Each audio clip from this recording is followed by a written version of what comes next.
আজকে আমি এমন একটি বিষয় নিয়ে আলোচনা করব যেই বিষয়টি আল্লাহর রাসূল এবং আল্লাহ রাব্বুল আলামিন বলেছেন বান্দা আল্লাহ রাব্বুল আলামিনের সবচাইতে বেশি প্রিয় হয়ে যায়। বলুন না সুবহানাল্লাহ। আজকে আমি তওবা সম্পর্কে আলোচনা করব। তওবা শব্দের অর্থই হচ্ছে ফিরে আসা, অর্থাৎ গুনাহ থেকে বান্দা ফিরে আসাকে তওবা বলা হয়। আমার ভাইরা, তওবা আমরা করব আল্লাহ রাব্বুল আলামিনের কাছে আজম বিল জজম করব যে আল্লাহ আমার জীবনের সমস্ত গুনাহ খাতা তুমি মাফ করে দাও। যেই সময় গুনাহ হবে সেই সময় তওবা করতে হবে। আমার ভাইরা, তওবার কোনো নির্দিষ্ট দিন কাল সময় নাই, যখন সময় পাবেন তখনই আল্লাহ পাকের কাছে তওবা করবেন। সব সময় তওবার দরজা খোলা আছে, আল্লাহ পাক বান্দাকে মাফ করে দেওয়ার জন্য প্রস্তুত আছে। জোরে কর না সুবহানাল্লাহ। শুধুমাত্র দুই সময় তওবা কবুল হয় না, একটা হচ্ছে বাদাল গরগরা, অর্থাৎ মৃত্যুর সময় যখন মালাকুল মউত তার গলার কাছে চলে আসবে, তার জান ধরে টান দেয়, দেখবেন মানুষ মৃত্যুর সময় ভিতরে গড়গড় হর হর আওয়াজ হয়। সেই সময় যে তওবা করে সেই তওবা কবুল হবে না। আর একটা হচ্ছে বাদা তুলুই শামসি মিনাল মাগরিবিহা, অর্থাৎ যেদিন সূর্য পশ্চিম দিকে উদিত হবে, অর্থাৎ কিয়ামতের আগে সূর্য পূর্ব দিগন্তে উদিত হবে না, পশ্চিমে উদিত হবে। যখন সূর্য পশ্চিমে উদিত হবে সেই সময় তওবা করলে আর তওবা কবুল হবে না। তওবা কবুলের জন্য শর্ত হচ্ছে পাঁচটি। এই পাঁচটি শর্ত যদি কোনো ব্যক্তির মধ্যে পাওয়া যায়, আল্লাহ রাব্বুল আলামিন তার তওবাকে কবুল করে আল্লাহ পাক তাকে খাঁটি মুমিন মুত্তাকিন মুসলমান ইমানদার বান্দা বানায় দেন। বলুন না সুবহানাল্লাহ। তার মধ্যে এক নাম্বার হচ্ছে ঘোষণা করা, স্বীকার করা যে আমি গুনাহ করেছি। সেই গুনাহ স্বীকার করে ঘোষণা দিতে হবে পৃথিবীতে আমার চাইতে বড় পাপী আর কেউ নাই, আমি হলাম সবচাইতে বড় পাপী। দ্বিতীয় নাম্বার অনুতপ্ত হওয়া, চোখের পানি দিয়ে আল্লাহ রাব্বুল আলামিনের কাছে কায়মনে বাক্যে কাঁদা আর বলা, আল্লাহ আমি গুনাহ করেছি, আমি এই অপরাধ করেছি, এই অপরাধ করেছি, আল্লাহ তুমি আমাকে মাফ করে দাও। চোখের পানির চাইতে আল্লাহর কাছে প্রিয় কোনো জিনিস নাই।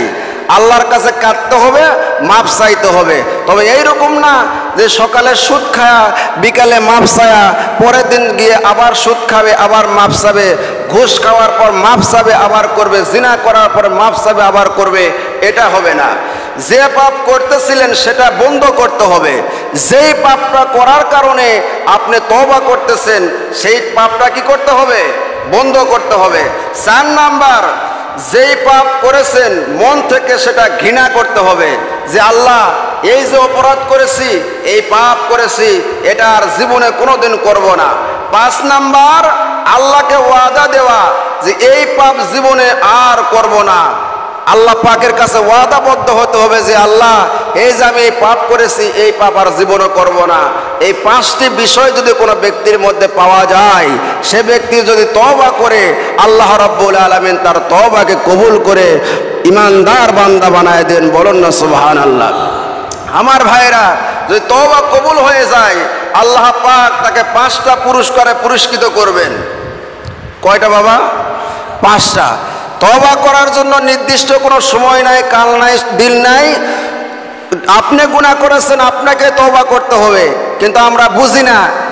তওবা করার জন্য বড় হুজুর লাগে, ছোট হুজুর লাগে, মেজু হুজুর লাগে, পীর সাহেব লাগে, ইমাম সাহেব লাগে, খতিব সাহেব লাগে, জোরে কোন ঠিক কিনা, হাফেজ সাহেব লাগে। মৃত্যুর আগে বলে ডাকে নিয়ে আসো হুজুরকে, তওবা পড়ায় দিবে। আপনি পাপ করেছেন, আপনাকেই তওবা করতে হবে। এখানে কোনো হুজুরের প্রয়োজন নাই। আল্লাহর কাছে মাফ চাবেন, আল্লাহ রাব্বুল আলামিন জিন্দেগির গুনাহ খাতা মাফ করে দেবেন। বলুন না সুবহানাল্লাহ।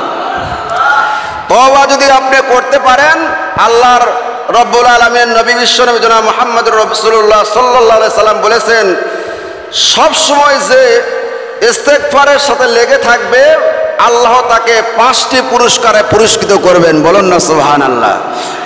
1 নাম্বার পুরস্কার হচ্ছে বিপদে পড়লে আল্লাহ রাব্বুল আলামিন সেই বিপদ থেকে বান্দাকে উদ্ধার করবেন। সুবহানাল্লাহ।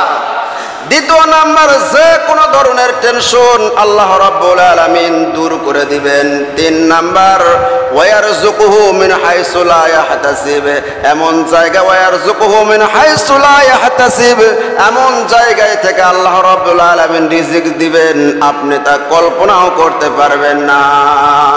4 নাম্বার, আল্লাহর কোনো আযাব ওই বান্দার উপরে আসে না। আল্লাহ রাব্বুল আলামিন বলেন ওমা কানাল্লাহু মাগফিরহুম ওয়া হুম ইস্তাগফিরুন। আল্লাহু আকবার কোন। যতক্ষণ বান্দা ইস্তেগফার করতে থাকে আল্লাহ রাব্বুল আলামিনের কোনো গজব তার উপরে আসে না। আল্লাহ রাব্বুল আলামিন তার খাঁটি ইমানদার বান্দা বানায় দেন, বলুন না সুবহানাল্লাহ। আর 5 নাম্বার হচ্ছে ওই বান্দাকে আল্লাহ রাব্বুল আলামিন মুস্তাজাবুদ দাওয়া বানায় দেয়। মুস্তাজাবুদ দাওয়া বলা হয় ওই বান্দা আল্লাহর কাছে যেই দোয়া করে আমার আল্লাহ সঙ্গে সঙ্গে সেই দোয়া কবুল করে নেবেন। এই 5টা পুরস্কারে পুরস্কৃত করবেন যদি খাঁটি তওবা করতে পারেন। কয়টা পুরস্কার বাবা? 5টা পুরস্কার। মুসলিম শরীফের